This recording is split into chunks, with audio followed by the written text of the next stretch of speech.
Al Señor y gracias a Dios por ello. Bien, los jueves estamos estudiando el libro de los Salmos.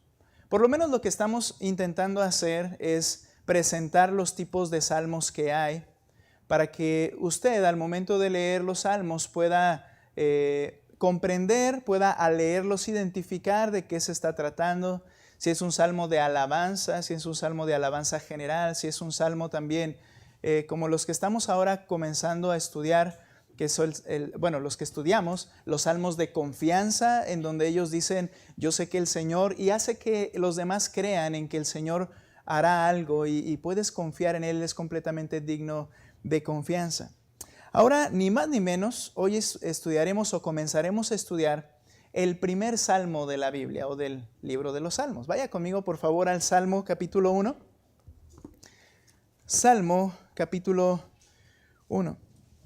Tomamos este salmo porque obviamente aparte de la importancia de este salmo, vamos a comenzar a estudiar lo que son salmos sapienciales. ¿Ok? Tuve que leerlo con detenimiento porque sapienciales. El término sapiencial significa relacionado a la sabiduría. Es decir, en estos salmos, los escritores de estos salmos están tratando el tema de ser sabio o de la sabiduría. Lo hacen a veces por contraste entre el necio y el sabio, entre la justicia y la injusticia, y lo que es principal nos quiere enseñar lo que debemos hacer. Entonces, ese es el tema principal, enseñar al lector la sabiduría. En el Antiguo Testamento hay 3 libros considerados o catalogados en algunas de los tipos de secciones de los libros, llamados sapienciales. ¿Cuáles son estos? Bueno, ¿cuáles me enseñan sabiduría? En cuanto a libros de la Biblia, bueno, en el Antiguo Testamento se habla de Job como libro sapiencial, Proverbios y Eclesiastés. Se trata el tema permanentemente de la sabiduría. Así también entonces en los salmos sapienciales, tengo que tener cuidado porque se me traba la lengua, pero el salmista en su canto, porque recuerden que es un canto, nos instruye entonces, nos instruye acerca de cuáles son los caminos correctos, de cómo se ven los caminos necios, y eso es lo que está haciendo el salmista en estos salmos sapienciales, aquellos caminos que Dios dice son correctos para el hombre, y cómo también quien sigue esos caminos, los caminos sabios del Señor, entonces esa persona es sabia y cosecha resultados y bendiciones de ser sabio. Ahora bien, siempre en los salmos y en los libros sapienciales, cuando tú oigas sabiduría, no pienses en conocimientos de historia, conocimientos de experiencia, sino que siempre la sabiduría solo se encuentra en relación con Dios y con su voluntad. En pocas palabras, no hacer la voluntad de Dios es necio. Y la única sabiduría es obedecerle. Así es como funciona. De hecho, esa aceptación de la voluntad de Dios en el corazón de la persona que es sabia, lo que vamos a ir viendo, se le llama el temor de Dios. El temor de Dios no es el aspecto de que de alguna manera debo esconderme de Él porque Él es terrible y me va a hacer algo para el creyente, sino que el temor de Dios es que acepto su voluntad y me acoplo a su voluntad, estoy teniendo temor de Dios. Y al conocer lo que a Él le agrada y le desagrada, yo tengo cuidado de ello, es el temor del Señor.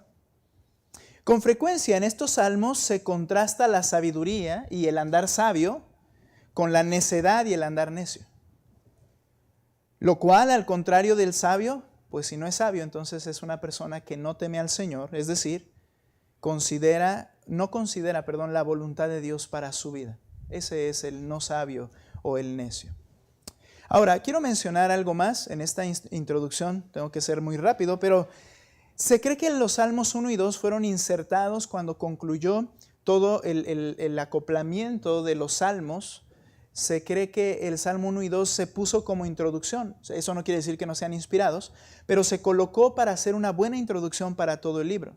Nota, por ejemplo, cómo inicia el Salmo 1:1 y dice, cuán bienaventurado es el hombre que no anda en el consejo de los impíos. Y dice, cuán bienaventurado. Y luego nota el capítulo 2, el final del capítulo 2, la última frase del capítulo 2, verso 12. Cuán bienaventurados, así es como inicia, así es como cierra este conjunto de capítulos. Cuán bienaventurados son todos los que en Él se refugian. Entonces, algunos creen que eso es lo que sucedió. Es entonces una gran introducción para el salterio judío, que es los salmos, el himnario judío. Es una gran introducción estos salmos. De hecho, el Salmo 1, muchos lo llaman una joya de la literatura hebrea. Es el que vamos a comenzar a estudiar ahora. Y el Nuevo Testamento avala su inspiración, aunque fue insertado posteriormente.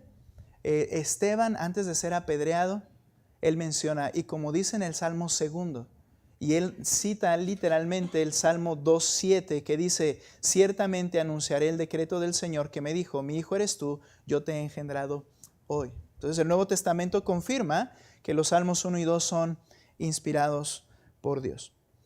Bien, ahora, aquí es donde entramos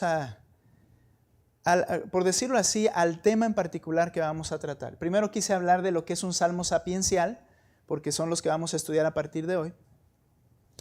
Pero particularmente el salmo que vamos a estudiar, mira por favor, Salmo 1, y voy a leer solamente los versículos que hoy nos van a competir en el estudio.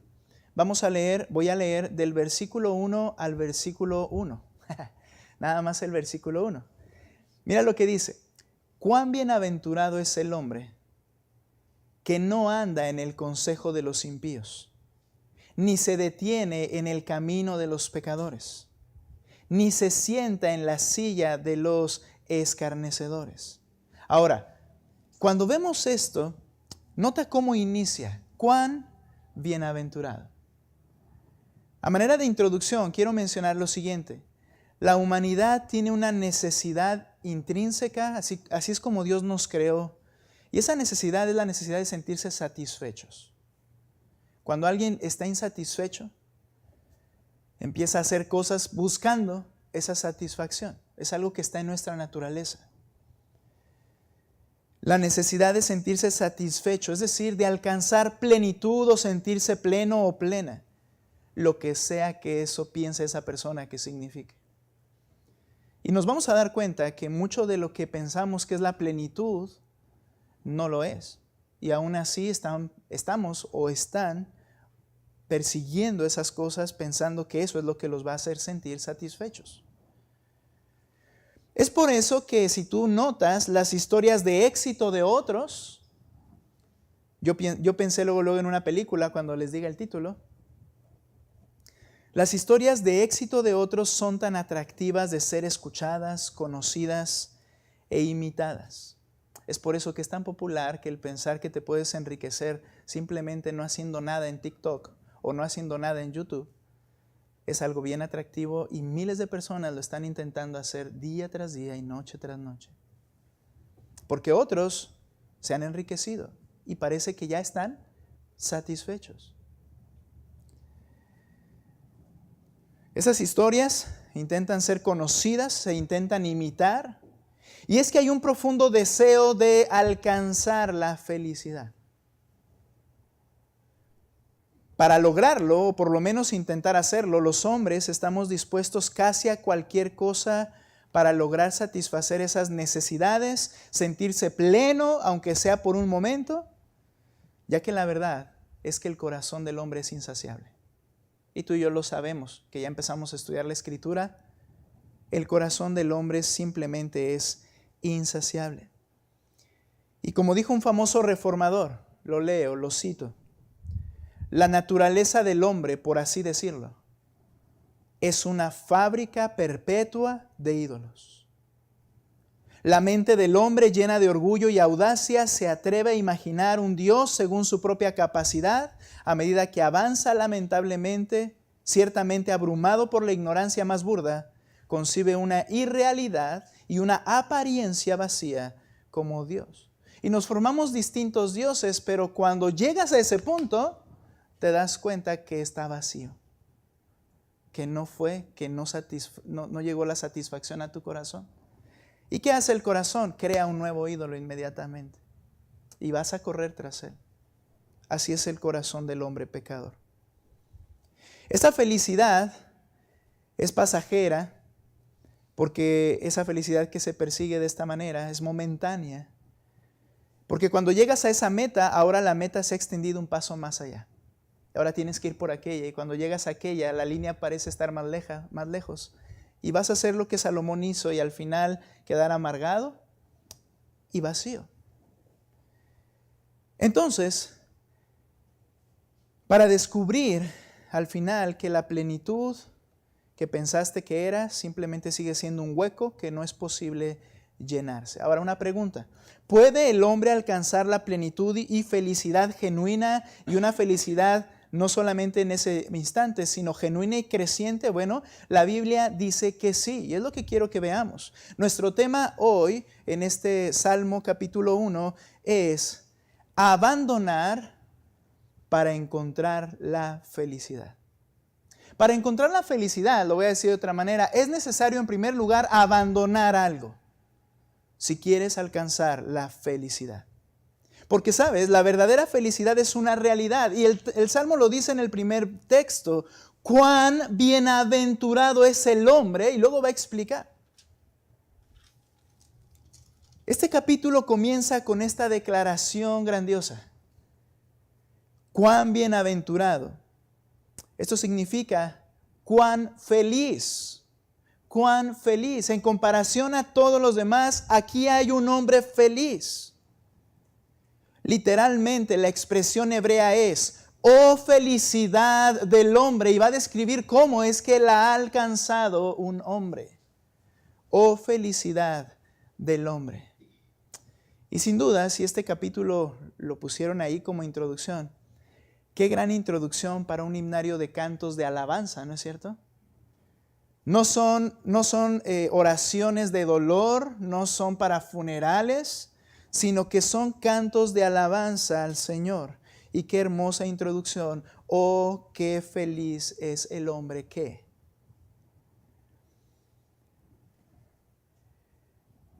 ¿Con qué razón el Nuevo Testamento nos exhorta a ti y a mí, por ejemplo? Santiago 5:13, escúchame. ¿Sufre alguien entre ustedes? Haga oración. ¿Está alguien alegre? ¿Está alguien feliz? Esto implica que es posible y que de hecho lo estás. Entonces, dice el texto, que cante salmos, que cante alabanzas. Porque esta felicidad es posible y al hombre encontrar esa felicidad puede cantar con gozo al Señor. O Colosenses 3:16, que dice que la palabra de Cristo habita en abundancia en ustedes, con toda sabiduría enseñándose y amonestándose unos a otros con salmos, himnos y canciones espirituales, cantando a Dios con acción de gracias en sus corazones. Hermanos, esto implica, al decir estas palabras, Pablo implica que cantando al Señor es porque eres feliz, o se supone que deberías serlo. Esto es interesante, quiere decir que deberíamos poder ser felices. O cuando dice Pablo en 2 Corintios 6:10 en la parte primera del texto, estamos como entristecidos pero siempre gozosos. Siempre gozosos. Pues ¿qué tenía este hombre que podía decir estoy siempre gozoso? Aunque estaban en aflicción, dice como entristecidos pero siempre gozosos. O Filipenses 4:4, una orden de parte del apóstol, pero sobre todo una orden de parte de Cristo. Regocíjense en el Señor siempre. Otra vez lo diré, regocíjense. Esto responde a nuestra pregunta. ¿Es posible para un hombre encontrar la verdadera felicidad? Y la respuesta es sí. Entonces, ¿cómo una persona puede llegar a esa plenitud? La cual, como ya contrastamos hace un momento, los hombres no la llegan a alcanzar, o muchos no la llegan a alcanzar, y solamente se defraudan a sí mismos. ¿Cómo una persona puede llegar a esa plenitud? En otras palabras, ¿cómo una persona puede ser realmente feliz? Quiero que veamos, hermanos, habiendo afirmado que la felicidad es posible, veamos el camino a la felicidad.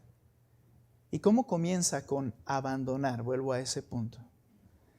Nota lo que se necesita desechar. Salmo capítulo 1, versículo 1. Eso es lo que vamos a estudiar.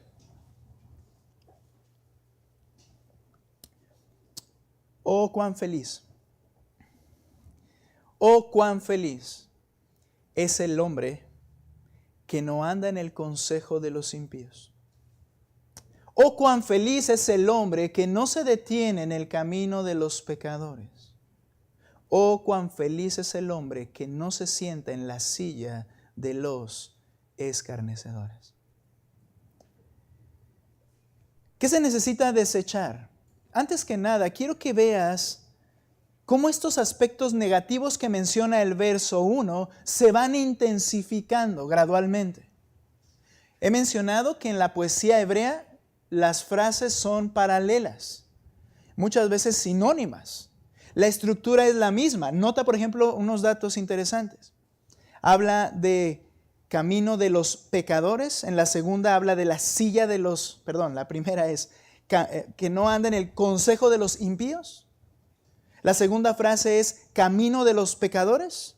La tercera frase, silla de los escarnecedores. Hay un paralelismo en ello, pero se va intensificando. No es lo mismo literalmente, se va intensificando.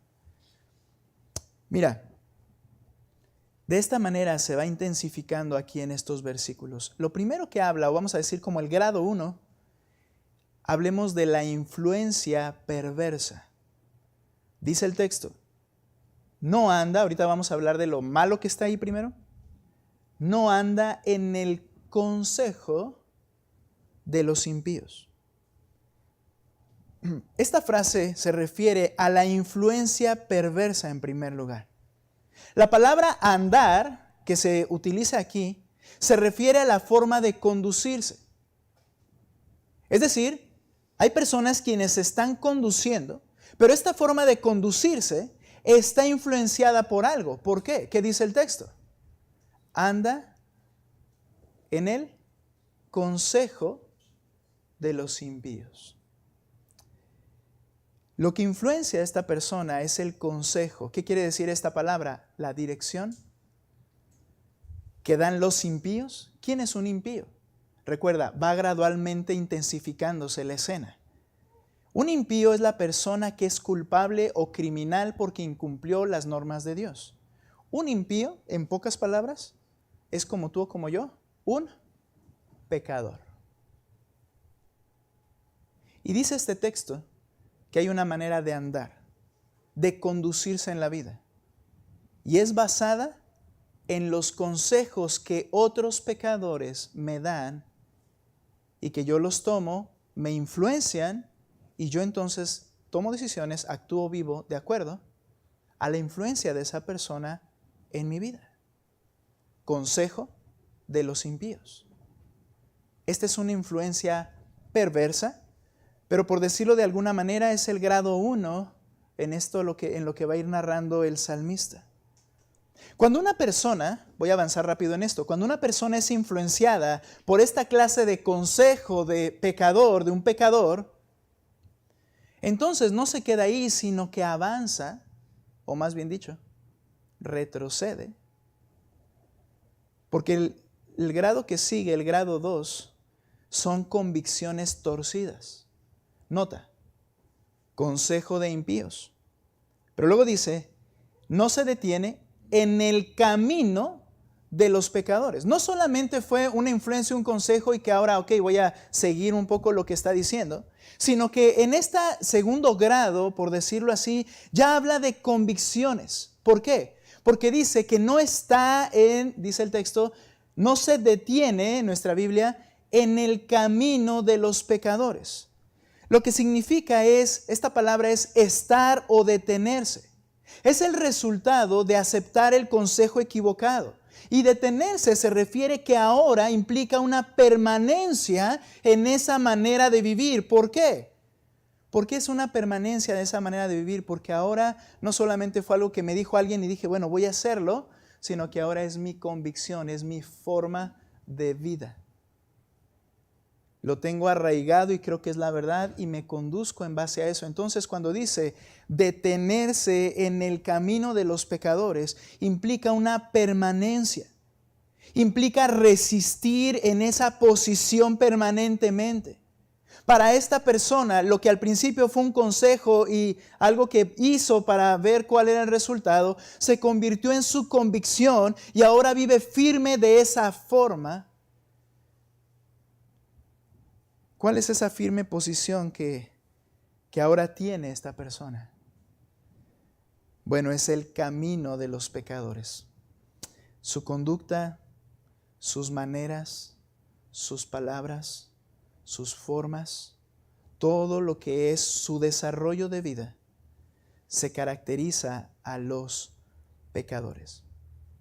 Ahora, es interesante que primero los llamó culpables porque todos hemos pecado, pero ahora les llama pecadores porque está haciendo el énfasis de que viven permanentemente pecando intencionalmente. No solamente fallé al Señor, todos hemos fallado al Señor y hemos pecado, sino que ahora incluso es la práctica diaria de su forma de vida.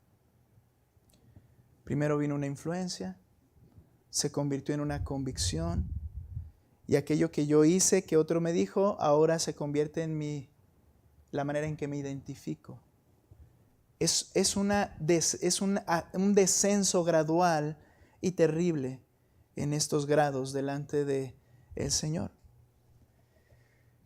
Esta palabra pecadores, los que viven en pecado, son los que incumplen la norma santa de Dios permanentemente. Como dije, se inició con la influencia de un consejo perverso, pero ahora se avanza a aceptar esa forma de vida basada en los antivalores que el mundo maneja o la persona pecadora maneja. Y entonces se llega al que llamaré tercer grado. Y este tercer grado es una identidad corrompida. Nota por favor lo que dice. ¿Ok? Lo voy a leer nuevamente como para seguir la secuencia. Bienaventurado. ¿Cuán bienaventurado es el hombre que no, primero, anda en el consejo de los impíos? Segundo, ni se detiene, y ahora permanece ahí, en el camino de los pecadores. Pero mira la última frase. Ni se sienta en la silla de los escarnecedores.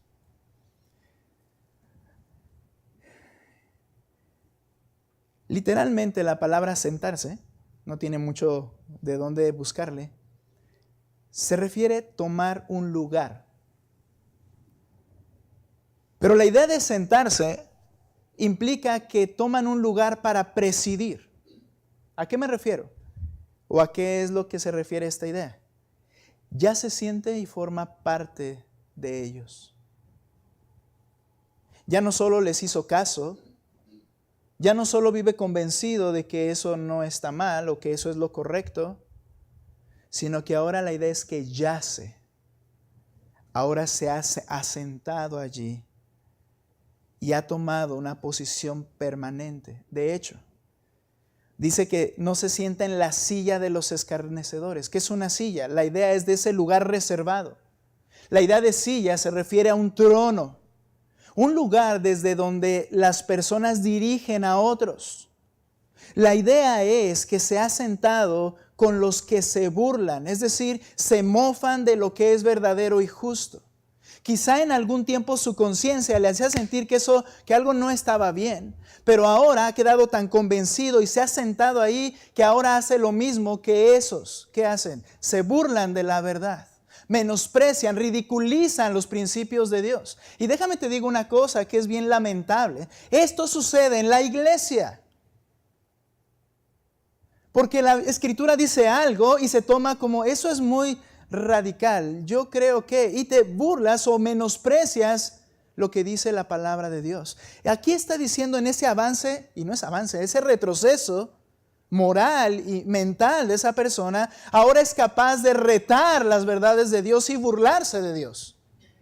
Escarnecedores. Esa es la idea. Ahora defiende los antivalores, se burla de la verdad.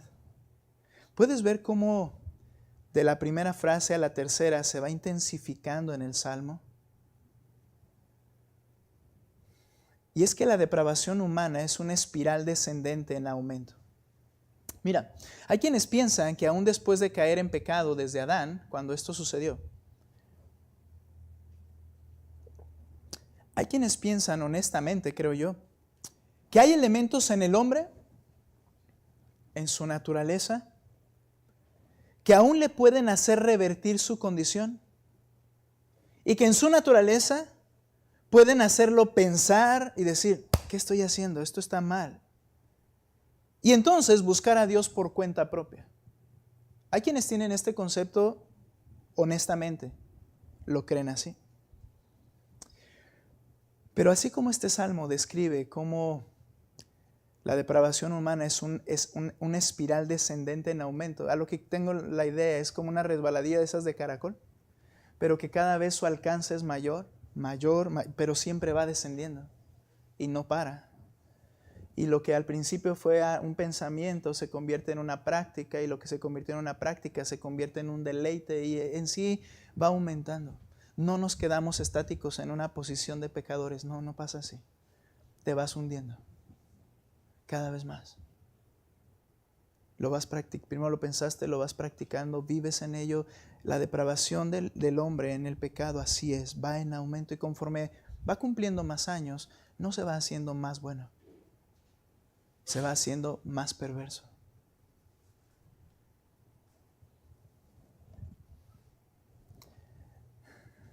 No recuerdo quién fue y no quisiera, pero alguien me mencionaba cuando era, ya recuerdo, un hermano nuestro me mencionaba cuando yo era pequeño, me decían los frailes, mira esto y esto, yo decía, sí, es verdad, pero después cuando crecí todo eso se me olvidó, y ahora que estoy en la fe, ahora me acuerdo de eso y tenían la razón, porque le daban consejo bíblico, aunque no conocían en completo la salvación. Pero eso es lo que pasa. Conforme vas creciendo, vas siendo más perverso. Ahora, quienes piensan que el hombre tiene dentro de sí cosas como para revertir esta condición, hacerlo pensar y buscar a Dios por cuenta propia, yo tengo algunas ideas que quiero compartirte.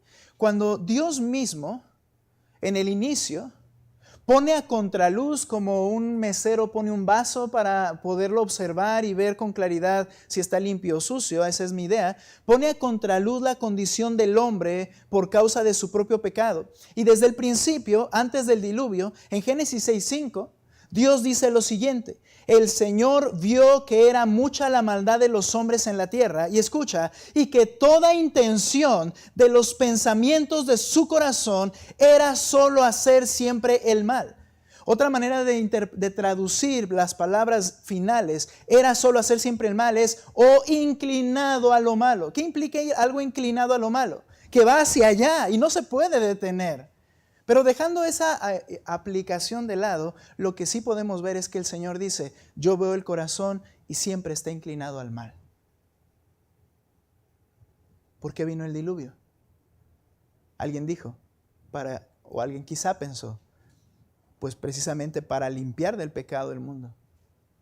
Bueno, si eso hubiera sido el pensar de Dios, Él hubiera tenido que aniquilar a toda la raza humana. Pero no lo hizo.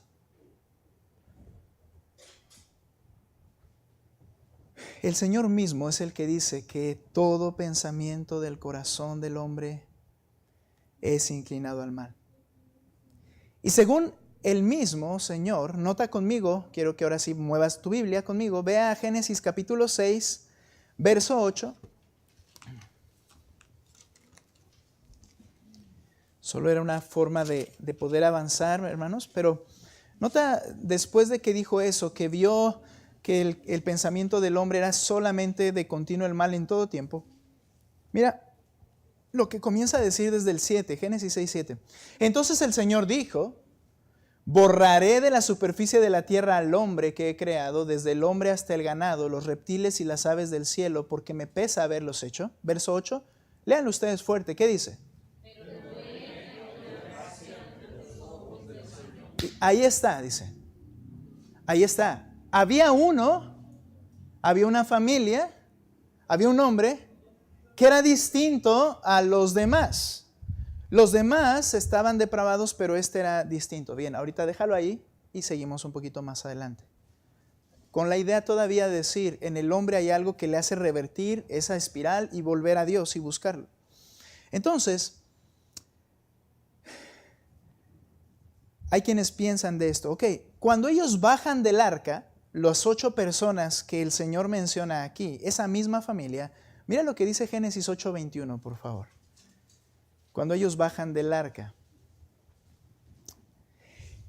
El Señor percibió el aroma agradable, y se refiere a que Noé hizo un altar para adoración al Señor. El Señor percibió el aroma agradable, es decir, se agradó Noé lo que estaba haciendo, su obediencia.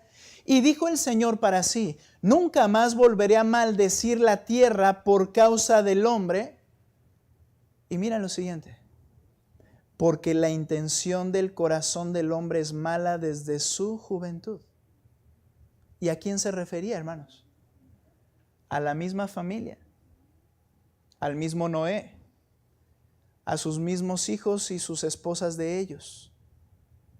Él dice, el hombre mientras sea hombre, el hombre mientras exista en esta tierra, su intención del corazón siempre es mala desde su juventud y va creciendo, y cada vez esa espiral es más grande de perversidad y de pecado en su vida. ¿Sabes? Dios tuvo múltiples propósitos al producir el cataclismo del diluvio y los cumplió. Pero creo firmemente que uno de esos no era erradicar el pecado. Porque el hombre, por el hecho de nacer pecador, sigue teniendo la misma inclinación. Noé tenía la misma inclinación desastrosa hacia el mal. El apóstol Pablo, contrastando con la vida cristiana piadosa que debe ir en ascenso, habla de los incrédulos en 2 Timoteo 3:13 y dice, pero los hombres malos e impostores irán de mal en peor. Irán de mal en peor, engañando y siendo engañados. No hay una recuperación, a diferencia, como te dije, ve el pasaje después. Está hablando que, y si alguno quiere vivir piadosamente en Cristo Jesús, padecerá persecución, pero los malos hombres, los perversos, irán de mal en peor. Siempre están en descenso. Lo que sucede es que solo un acto del favor de Dios puede lograr revertir tal condición del corazón del hombre. Ahí es donde tiene sentido la frase que yo te mencionaba. Pero Noé halló gracia ante los ojos de Dios. Y la idea a veces, al ver ese texto individual, es decir, ven, allí había algo en Noé que Dios lo vio y dijo, ok, a estos los perdono. Pero quiero que no olvides algo. ¿Quién es el Dios de toda gracia? ¿Quién es el Dios de quien desciende toda don perfecto y toda buena dádiva? Del Padre de las luces. La gracia que Noé tuvo ante Dios fue algo que Dios mismo le favoreció. Por eso se llama gracia. Si no hubiera dicho, pero Noé se ganó, porque gracia y ganarse son opuestos, pero Noé se ganó ser perdonado y ser guardado. No, halló gracia. Solamente un acto del favor de Dios puede cambiar y revertir esta condición del hombre en pecado. Solo un acto de su favor. Y lo hizo con Noé, y lo hizo con los creyentes del Antiguo Testamento. Pablo lo dijo de esta manera, porque yo soy el más insignificante de los apóstoles.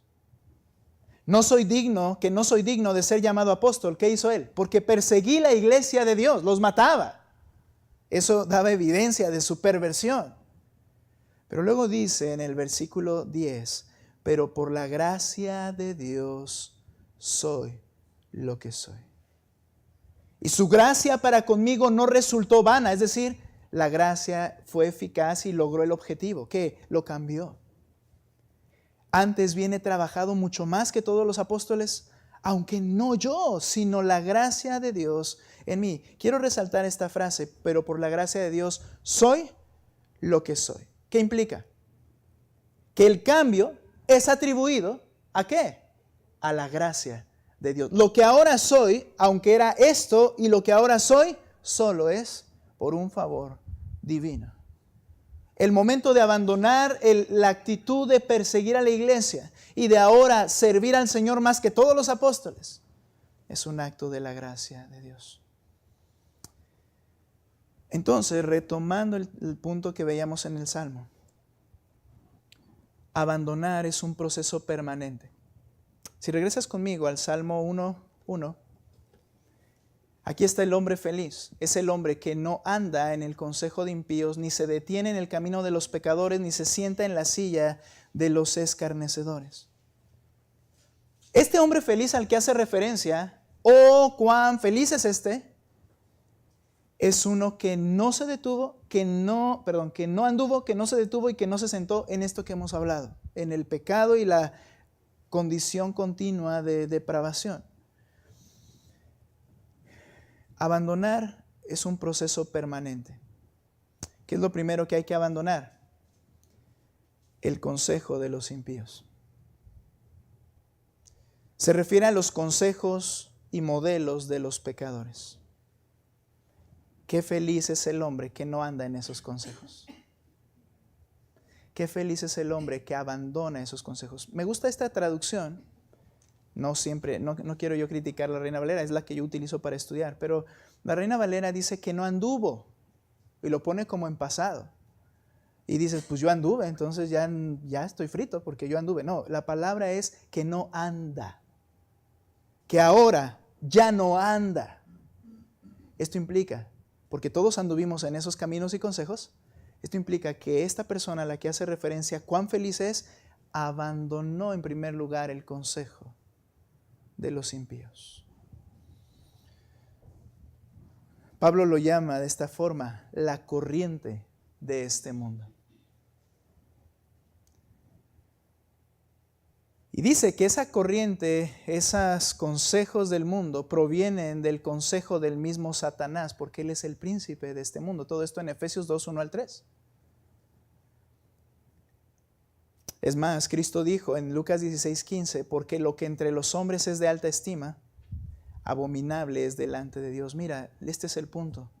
La corriente de este mundo puede parecer atractiva, puede parecer sabia, pero es abominación delante de Dios y tienes que resistirla.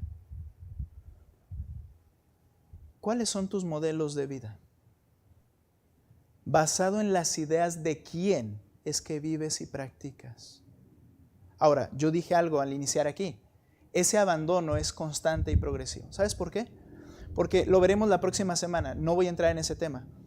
Pero abandonar implica abrazar algo. No solo es abandonar y dejarlo así, ya soy feliz. Viene unido y dice, abandonó algo y abrazó otra cosa. La ley del Señor, dice el texto. Pero cuando esa persona lo hace y abandona el consejo, la idea es que seguimos nosotros todavía formados por toda esa manera de vivir. Eso es así como venimos a la fe en Cristo. O alguien puede decir, no, inmediatamente todo cambió, yo ya no pienso en nada. No, no sucede así. Por eso nos llama constantemente a la santificación. Por eso nos llama a oír la palabra, para que la palabra me ayude a ver qué es lo que estoy haciendo y entender que está mal para cambiarlo, porque está tan dentro de nuestros huesos, de nuestro ADN, los modelos y los consejos de este mundo, que ni siquiera nos damos cuenta que son malos. Y hasta los defendemos. Es necesario que entiendas que hay que abandonar, que yo entienda que la felicidad allí está, que es en Cristo. Lo hablaremos la próxima semana si Dios permite, pero requieres abandonar el consejo de este mundo. El creyente en Cristo está en un proceso en el cual identifica lo que no está bien en su vida, no de golpe, sino conforme va avanzando, identifica y abandona el consejo pecaminoso. Yo pensaba que era así. ¿Y cómo lo pensaste? Pues tú lo aprendiste de alguien. Tiene que ser corregido por la palabra. Recuerda, útil es la escritura. ¿Para qué? Para enseñar, pero también para contradecirte. Te dice, esto es lo correcto. Pero yo pienso esto, estás mal, dice la escritura. Y entonces te enseña cómo cambiar tu manera de vivir. Hay tantos modelos que seguimos, que los abrazamos y ni siquiera cuenta nos damos. Y solamente menciono ejemplos muy, muy básicos. ¿Sabías que el noviazgo no es bíblico? No es bíblico. No hay, que dice el Señor en su palabra para el creyente, bueno, conoce a muchas muchachas y entonces elige a la correcta, ¿no? Pero ¿qué pasa si lo dices a un grupo de jóvenes o si lo dices en la iglesia? El noviazgo no es bíblico.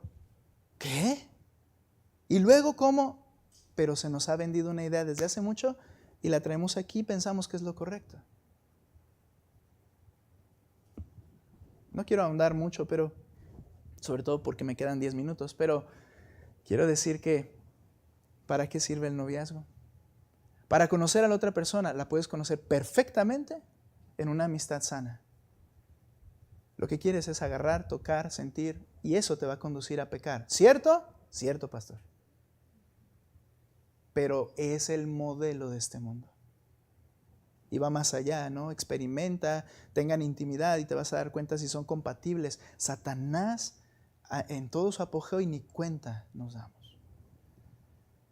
Los roles en el hogar, se está atacando el patriarcado y ahora vemos cristianas haciéndose cargo de la economía del hogar y dejando al hombre a cuidar a los niños. Yo no estoy en contra de una hermana que trabaje, estoy en contra de que tuerzas los roles que la Escritura claramente te enseña. Pero parece que estoy hablando como si fuera ni existieron, pero ¿cómo se les dice? Cavernícola. No existieron tampoco, no vayan a pensar que existieron. Porque Adán era muy sabio, no era, ya lo vemos. Hablando de pureza sexual, ya lo mencioné, ¿no? Prueba, o qué tiene de malo, es mi placer, es lo que a mí me gusta, eso debe de... El control natal. ¿Por qué Isaac tuvo solamente a Jacob y Esaú? Háblame del control natal de este hombre de Dios. Es Dios el que da la vida, pero en el tiempo del feminismo en Europa, cuando esta mujer, Beauvoir, francesa, empezó a decir que la mujer no debe ser el instrumento para criar hijos, Europa junta comenzó a apoyar su idea de decir, es verdad, que la mujer decida cuántos tener. Está bien, pastor, pero nos vamos a llenar de hijos. Seguramente ese es el Dios que tienes, que no sabe lo que hace. Pero está tan arraigado que hablar de eso es polémico en la iglesia. Es polémico. Aún hermanos fieles sacarían las uñas, ¿verdad? Yo las saqué durante muchos años. Y qué torpe soy. Pero está tan arraigado que ni cuenta te diste que viene de una feminista que niega que existe Dios o que negó que existía Dios. Tolerancia. Aún la misma definición de tolerancia, estuve leyendo acerca de ello. Y lo que dicen es que tenemos que evolucionar la definición de tolerancia.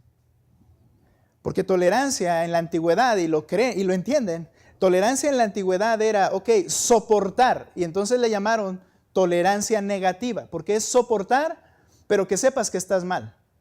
Eso es tolerancia.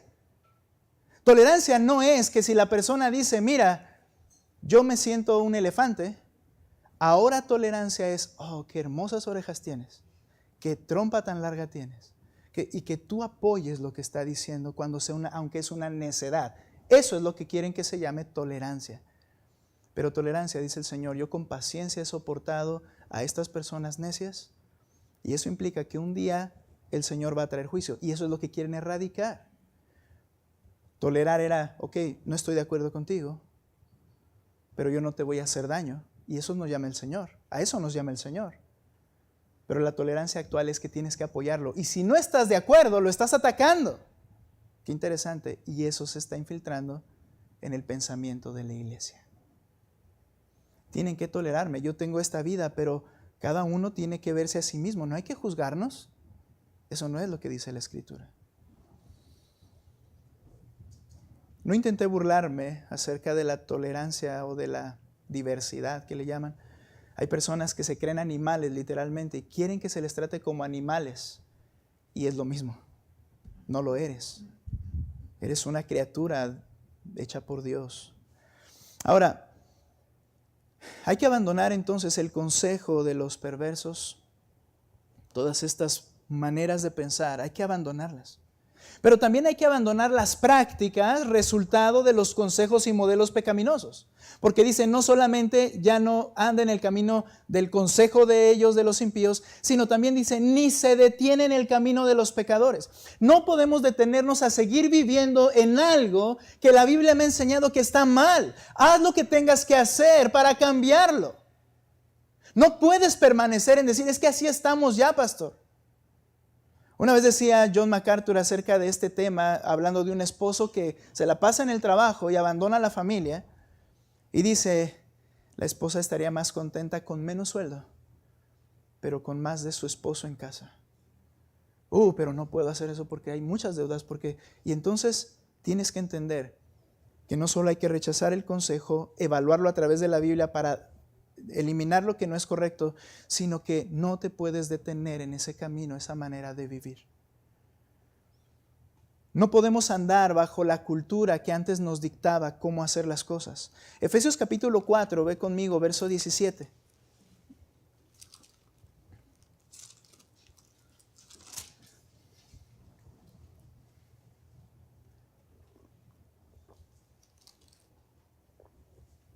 Esto digo pues y afirmo juntamente con el Señor. Mira Pablo cómo habla. Yo y el Señor decimos lo siguiente, que ustedes ya no anden así como andan también los gentiles en la vanidad de su mente. ¿Por qué andan ellos de esa forma? ¿Por qué se comportan y viven de esa forma?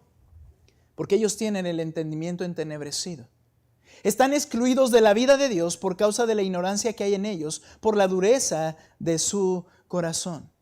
Habiendo llegado a ser insensibles, se entregaron a la sensualidad para cometer con avidez toda clase de impurezas. Pero ustedes no han aprendido a Cristo de esta manera. Si en verdad lo oyeron y han sido enseñados en Él, conforme a la verdad que hay en Jesús. En cuanto a la anterior manera de vivir, ustedes, ¿qué dice? Se despojen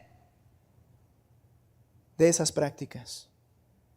De ese viejo hombre que se corrompe según los deseos engañosos, y que sean renovados en el espíritu de su mente, de eso hablaremos la próxima semana en la palabra, y se vistan del nuevo hombre, el cual en la semejanza de Dios ha sido creado en la justicia y santidad de la verdad. ¿Qué cosas sigues conservando de una práctica que hacen los pecadores? Finanzas, lo que mencioné ahorita de noviazgo, tranzas. Ayer me multaron. ¿De verdad? Por cierto. Ayer me multaron porque le eché al estacionómetro, sí, le puse, pero no fue suficiente. Y le dije a mi hija, me sentí tentado, como me pusieron el volatito, dije, híjole, me sentí tentado, como me voy a estacionar en otro lado, pues se lo vuelvo a poner. ¿Y qué hago? Ya no le echo el peso. Y no me van a multar, porque ya tengo multa. Eso es como piensa un pecador. No debemos hacer aún lo mínimo de esa manera, y nuestro entendimiento entenebrecido porque sé la verdad y no hago cambios que debo hacer. No, ya abandona eso. Ya abandona eso. Y sí le eché. Y sí pagué mi multa también. Y espero no volver a equivocarme de esa forma. Ahora, necesitamos nosotros abandonar esa manera de vivir. Debemos seguir una norma superior a la que este mundo siempre ha seguido. Necesitamos seguir la verdad y hablaremos de ello. Pero en tercer lugar, lo mismo, debemos abandonar la identidad de los que se burlan de la verdad. Dice, no te sientes en la silla, o ni se sienta, ese que es feliz, ya no se sienta en la silla de los escarnecedores. La única identidad real y permanente que tiene todo ser humano, ¿cuál es? Eres criatura de Dios para su gloria. Esa es tu identidad. Sin embargo, los burladores promueven una identidad individualista y personal. ¿Qué quieres ser tú? Porque pensar en vivir para otro y no para sí mismos es repugnante para ellos, es retrógrada para ellos. Pero tienes una identidad, eres siervo del que te creó. Y ahí es donde encuentras la verdadera felicidad. Por tanto, si eres siervo de Dios, tu identidad se va a reflejar en lo que haces. Se va a reflejar en tus hobbies, porque eres siervo de Dios, no tuyo. No te sirves a ti mismo. No eres individualista. Tu identidad no es una identidad individualista y personal. Por tanto, tus hobbies tienen que cambiar muchas veces. Tu estilo de vida, tu estilo de vestir, tus formas de expresión. Porque cada uno de esos aspectos gritan tu identidad. Gritan tu identidad. Gritan, soy rebelde. Gritan, soy necio, soy controlador. Gritan tu identidad las cosas que haces. Entonces, si tienes una identidad de siervo, que te veas como siervo, que hables como siervo, que actúes como siervo.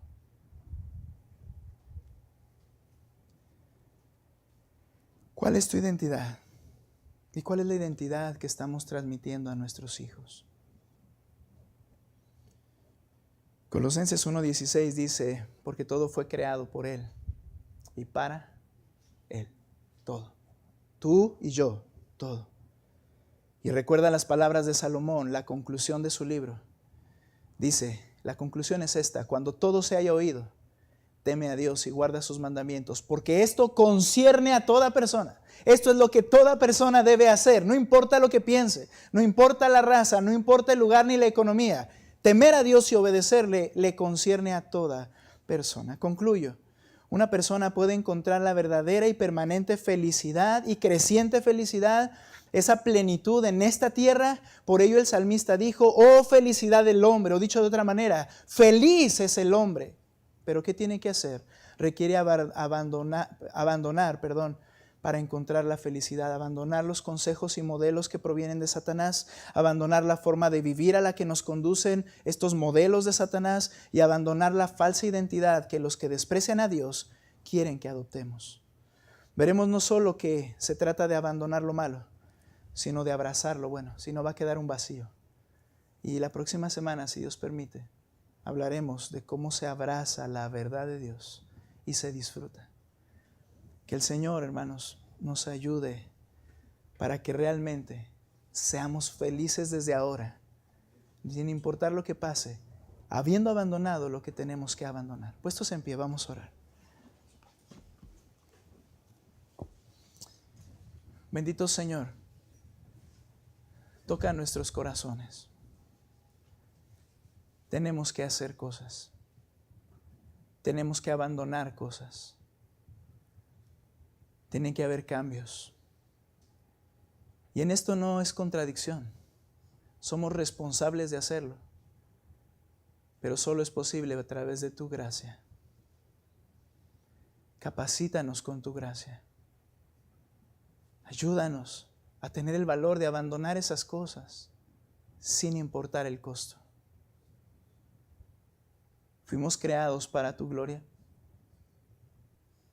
Fuimos escogidos para tu gloria.